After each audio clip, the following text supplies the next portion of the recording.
क्या लगता है दिल्ली से कुछ संकेत मिला है क्या? कुछ बातचीत हुई है कि मिठाई उठाई खिलाया गया वहाँ क्या? कि दरभंगा में 2 धर्म विशेष के लोग मेयर और डिप्टी मेयर बन गए और उसके बाद से लगातार दरभंगा की स्थिति आप देख रहे हैं। भारतीय जनता पार्टी भी देख रही होगी। आपने जब उप मेयर का चुनाव लड़ा था तो लगभग हमें याद है 28,000 के आसपास आया था आपको।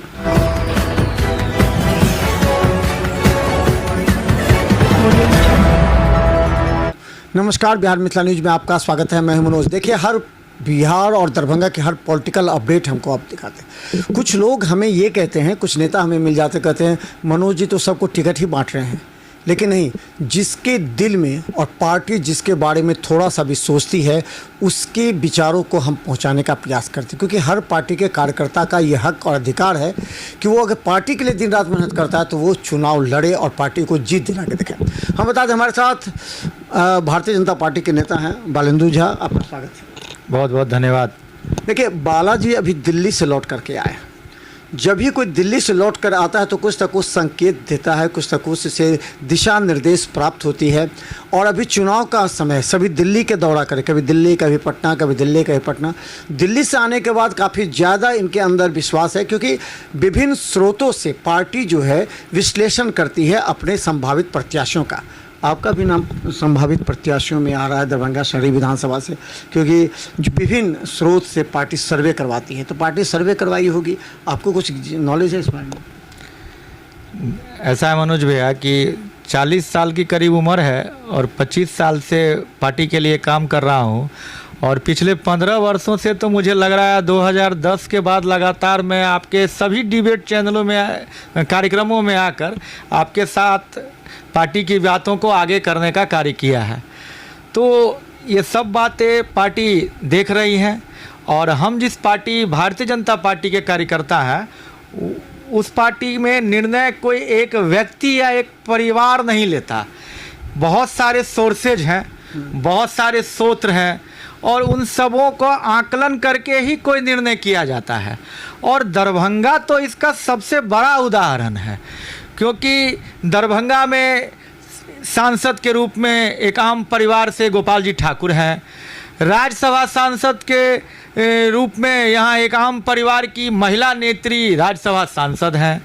और विद्यार्थी परिषद के कार्यकर्ता के रूप में संजय सरावगी जी और युवा मोर्चा विद्यार्थी परिषद के कार्यकर्ता के रूप में जीवेश मिश्रा जी बिहार सरकार में मंत्री हैं। एक आम कार्यकर्ता के रूप में हरी सहनी जी बिहार सरकार में मंत्री हैं। तो दरभंगा भाजपा तो एक बड़ा उदाहरण है पूरे देश में। क्या लगता है दिल्ली से कुछ संकेत मिला है क्या? कुछ बातचीत हुई है कि मिठाई उठाई खिलाया गया वहाँ क्या? देखिए, हम फिर कह रहे हैं, हम यह पार्टी नहीं, पूरा पार्टी परिवार है और बहुत सारे पार्टी की आंखें हैं जो देख रही हैं। बालेंदु जी, एक बात और है, इसलिए जुड़ाम कहना चाहते हैं कि भारतीय जनता पार्टी भी देख रही होगी। आपने जब उप मेयर का चुनाव लड़ा था तो लगभग हमें याद है 28,000 के आसपास आया था आपको। आपके सामने 2 जो प्रतिद्वंदी थे वो भी भारतीय जनता पार्टी के थे। आपको अंकुर गुप्ता, शायद उनको भी 14-15 हज़ार वोट आए होंगे। भरत सहनी, वो भी संजय सरावगी काफ़ी नज़दीकी है। अंकुर गुप्ता भी संजय सरावगी के काफ़ी नज़दीकी। आप पता नहीं आप हैं कि नहीं है, वो हमें नहीं मालूम, लेकिन वो दोनों नज़दीक थे। इस वजह से आप चुनाव हारे। तो 28,000 वोटरों की आशा पर पानी अगर कोई फेरता है, भारतीय जनता पार्टी का ही कोई नेता, तो क्या असर पड़ेगा उसका? नहीं, उसका असर तो पड़ा। उसका असर ये पड़ा कि दरभंगा में 2 धर्म विशेष के लोग मेयर और डिप्टी मेयर बन गए और उसके बाद से लगातार दरभंगा की स्थिति आप देख रहे हैं। मेयर साहिबा होली में क्या बोली, जो 2 घंटे के लिए जो है होली रोक देना चाहिए। जब हम लोगों ने कड़ा विरोध किया तो फिर बयान से पलट कर माफ़ी मांगा।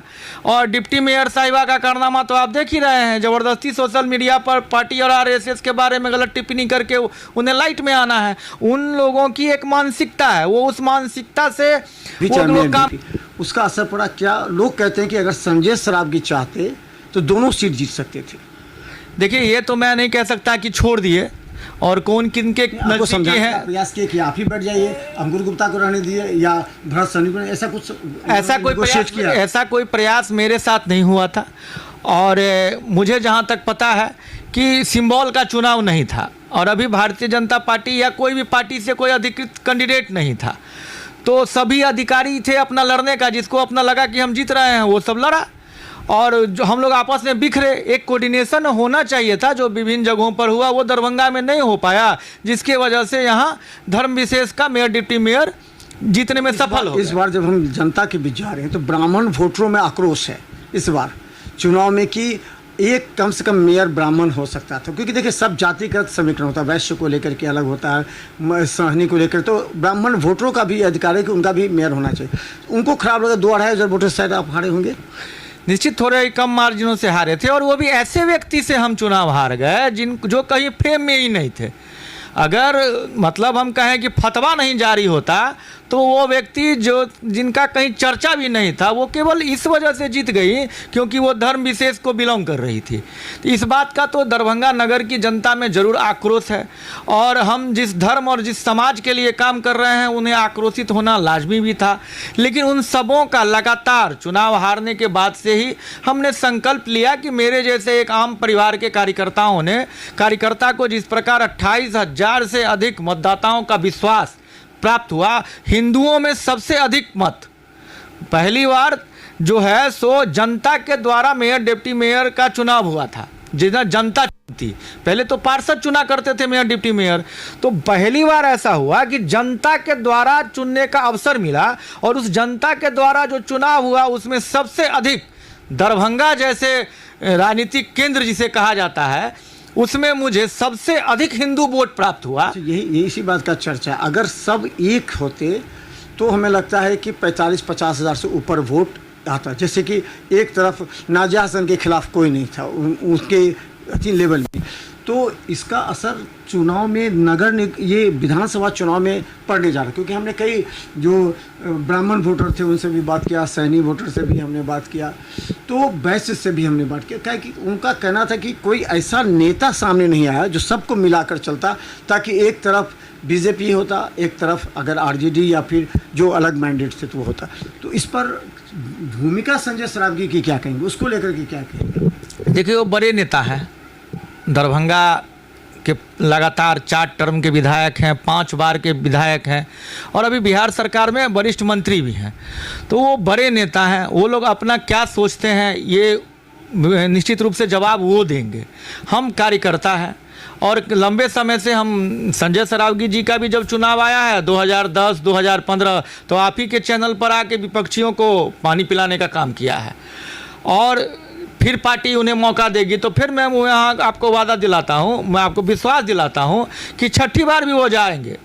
लेकिन जनता पर क्या प्रभाव पड़ा और वो उस चुनाव में क्या सोचते थे, तो ये तो जनता का व्यूज़ आपके पास आ रहा होगा, और वो उस चुनाव में क्या सोचते थे वो हमसे ज़्यादा बेहतर तो वो जान पाएंगे। लेकिन मैं इतना ज़रूर कहना चाहूँगा कि चुनाव के परिणाम के बाद चाहे विधायक जी हों, चाहे सांसद जी हों, चाहे शीर्ष नेतृत्व हो, उन्होंने मुझे बहुत ही अप्रिशिएट किया, और मुझे पीठ पर जिसे कहते हैं आगे बढ़ाने का मनोबल दिया कि तुम छोटे से प्रयास में, कम समय के प्रयास में, हम एक सामान्य परिवार से आने वाले, कम संसाधन में चुनाव लड़ने वाले कार्यकर्ता थे, और तब जैसे इतने बड़े बड़े लोग मेयर डिप्टी मेयर का चुनाव दरभंगा में रह रहे थे, पैसे खेल हो रहा था, और उसमें मेरे जैसा एक आम परिवार का, छप्पर के घर में रहने वाले का बेटा, एक दिव्यांग का बेटा, और वो सबसे अधिक हिंदू वोट ले आया, तो इस बात की खुशी परिणाम के बाद सबों में थी।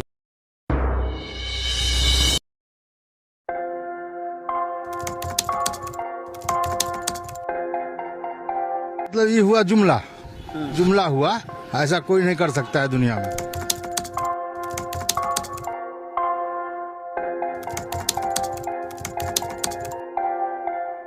वोट बैंक के लिए तो कोई कुछ कह सकता है। मतलब वो इलेक्शन टाइम में election time door to door आएंगे, कहेंगे कि ये वोट